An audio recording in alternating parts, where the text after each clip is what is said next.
সন্দীপ ঘোষ এবং টালা থানার ওসিকে সিবিআইয়ের গ্রেফতারি নিয়ে কি বলছেন আন্দোলনকারীরা জানবো। সরাসরি চলে যাব আমাদের প্রতিনিধি অরিত্রিক ভট্টাচার্যের কাছে।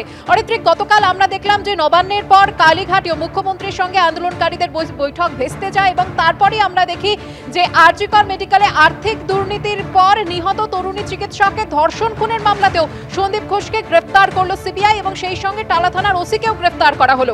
আন্দোলনকারীরা শুরু থেকেই অধ্যক্ষের ভূমিকা, পুলিশের ভূমিকা নিয়ে প্রশ্ন তুলছেন।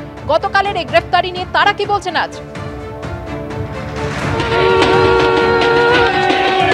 অবশ্যই সেটা নিয়ে কথা বলবো, তবে স্বাস্থ্য ভবনে এই মুহূর্তের আবহ তোমাকে দেখিয়ে দেবো।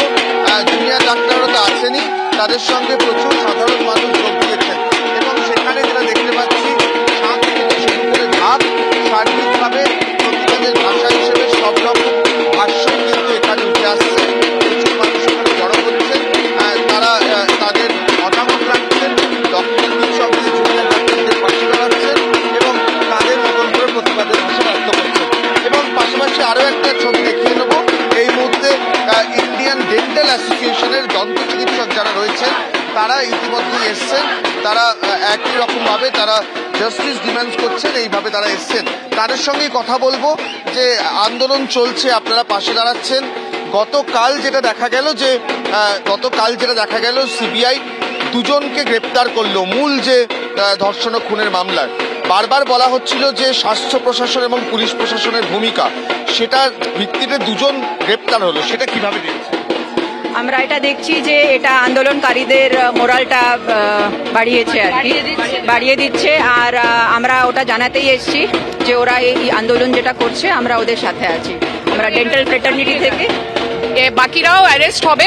আমরা কালকের ডিসিশনে খুব খুশি, অ্যাটলিস্ট একটা স্টেপ মনে হচ্ছে এগুলো।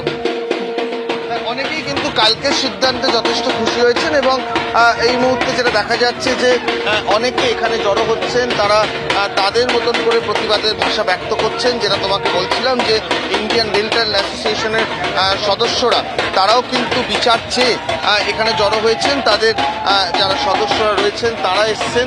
অন্যদিকে সাধারণ মানুষ তারা প্রথম থেকেই কিন্তু চিকিৎসকদের এই আন্দোলন আজকে 6 দিনে পড়ল। 5 রাত তারা এখানে রাস্তায় কাটিয়েছেন, তাদের দিকে সাহায্যের হাত বাড়িয়ে দিয়েছেন বারবার বিভিন্ন উপায়। এবং তারাই কিন্তু এই মুহূর্তে সকাল থেকে এই যে ধর্না যে এলাকা, আন্দোলনের যে জায়গা, স্বাস্থ্য ভবনের সামনে রাস্তা, সেই রাস্তাটাকে তারা ইতিমধ্যেই একেবারে ভরিয়ে রেখেছেন তাদের যে বিচার চাওয়ার জন্য। এবং গতকালকের যে সিবিআই এর যে রাত্রির দিকে যে 2 গ্রেফতারি, এখানে আরজিকরের প্রাক্তন প্রিন্সিপাল সন্দীপ ঘোষকে গ্রেফতার করা হয়েছে, টালা থানার অভিজিৎ মণ্ডলকে গ্রেফতার করা হয়েছে, সেটাতে কিন্তু অনেকেই তাদের যে উৎসাহ সেটা ব্যক্ত করছেন। জুনিয়র চিকিৎসকরাও কিছুক্ষণের মধ্যে জড়ো হচ্ছেন। তারা তাদের পরবর্তী পদক্ষেপ, যেহেতু পরপর 2 দিনে যে তাদের কথা বলার যে প্রচেষ্টা, সেটা দেখা গেছে যে বিভিন্নভাবে দুপক্ষেও সমঝোতায় না পৌঁছতে একদিন নবান্ন গিয়েও তারা ফিরে এসছেন, একদিন কালীঘাট গিয়ে তারা ফিরে এসছেন। সার্বিকভাবে তারা কি মতামত নেন, তারা কি পদক্ষেপ নেন, কিভাবে তারা আন্দোলন এগিয়ে নিয়ে যান, সেটাও গুরুত্বপূর্ণ। এবং সেটাই কিন্তু তারা আপাতত আজকে বৈঠকে সিদ্ধান্ত নেবেন এবং পরবর্তী সময় সংবাদ মাধ্যমকে জানাবেন যে তারা কোন পথে এরপর আন্দোলন চালিয়ে নিয়ে যাওয়ার কথা ভাবছেন। ধন্যবাদ অরিত্রিক।